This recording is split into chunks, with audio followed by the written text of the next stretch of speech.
हमारी मदद करेंगी हमारी खास मेहमान आभा शर्मा। आभा जी बहुत बहुत स्वागत है। आभा जी, मैं आपसे जानना चाहूंगी कि कुंडली मिलान हमारी जिंदगी में शादी करने के लिए कितना इम्पोर्टेंट है? देखिए, कुंडली मिलान अगर आप देखें कि एक व्यक्ति जो स्वस्थ है और अगर वह डॉक्टर के पास सिर्फ एक प्रिकॉशंस लेने जाता है ताकि वो जीवन भर स्वस्थ रहे, तो वो एक प्रक्रिया है, वो सबकी अपनी इच्छा है। उसी तरह कुंडली मिलान देखा जाए तो बहुत जरूरी है, लेकिन हिंदुओं में भी 50% हिंदुओं में शादियां बिना कुंडली मिलाए की जाती हैं। तो कुंडली मिलाने से आपको एक एडवाइस मिल सकती है, एक गाइडेंस मिल सकती है आने वाले भावी वैवाहिक जीवन के लिए। बट अगर शास्त्रों में ये भी बताया गया है कि कुछ कंडीशन में कुंडली मिलान करना बिल्कुल भी जरूरी नहीं है, जैसे कि अगर प्रेम विवाह हो, अगर दूसरा विवाह हो, या वर वधू की आयु 40 या 45 से ऊपर की हो, और या फिर कोई शादी के साथ कोई कंडीशन रखी गई हो, जैसे सीता जी का विवाह हुआ था स्वयंवर में और धनुष वेदन से, या मत्स्य वेदन जैसे द्रौपदी जी का विवाह हुआ। तो इस तरह से शास्त्रों में इसके बारे में बताया गया। जी, हम ऐसा काफी देख चुके हैं कि वेदों में भी ऐसा लिखा है कि कितने विवाह ऐसे हुए हैं जो कि कुंडली मिलान के बिना ही हो गए हैं।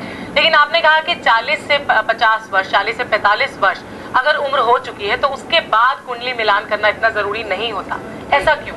वो इसलिए कि 40 वर्ष की आयु के बाद हर व्यक्ति एक परिपक्व व्यक्ति बन जाता है। उसका नेचर, उसका जो दृष्टिकोण है वो स्टेबल हो चुका होता है, और वो इतना परिपक्व होता है कि वो जीवन में जो भी निर्णय लेगा जीवन साथी के लिए, वो उसको उसके साथ निभाएगा, उसके साथ कुछ सोच समझ के ही निर्णय लेगा। जब 20-21 साल की आयु या छोटी आयु के जब विवाह किए जाते हैं, तब ऐसा माना जाता है कि स्त्री तो अपना नेचर बदल सकती है 21-22 साल के बाद भी, लेकिन पुरुषों के लिए 24-25 साल की उम्र के बाद स्वभाव में बदलाव आना बहुत ही मुश्किल होता है। तो माता पिता जनरली, या उनको अच्छी एक गाइडेंस मिले बड़ों से, अपने बुजुर्गों से, रिश्तेदारों से, और या फिर विद्वान ज्योतिषियों से, तो वो उनके लिए अच्छी साबित होगी। इसलिए कुंडली मिलान उन्हें कर लेना चाहिए। वैसे अगला सवाल है विनय बंसल जी का। डेट ऑफ बर्थ है 10 नवंबर 1973, टाइम ऑफ बर्थ है 9 PM रात के 9 बजे, प्लेस है दिल्ली, और इनके फादर का बिजनेस भी इन्होंने लिखा है। सवाल है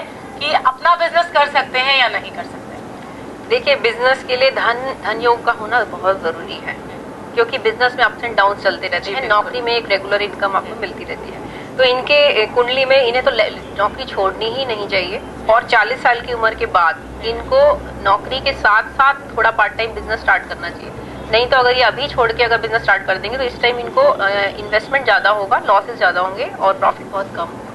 तो अभी तो इन्हें नहीं करना चाहिए। अभी ये 36 साल के हैं, 4 साल इन्हें एटलीस्ट नौकरी जरूर करनी चाहिए, छोड़नी नहीं चाहिए। आभा जी, इसके बाद मैं कुंडली मिलान पे फिर से आना चाहूंगी, क्योंकि मैंने शुरुआत में आपसे बहुत सी बातें पूछी, आपने बहुत अच्छे जवाब दिए हैं। और एक और खास बात कि कुंडली मिलाते वक्त हमें किन किन बातों पर ध्यान देना चाहिए, कौन कौन सी ऐसी खास बातें हैं?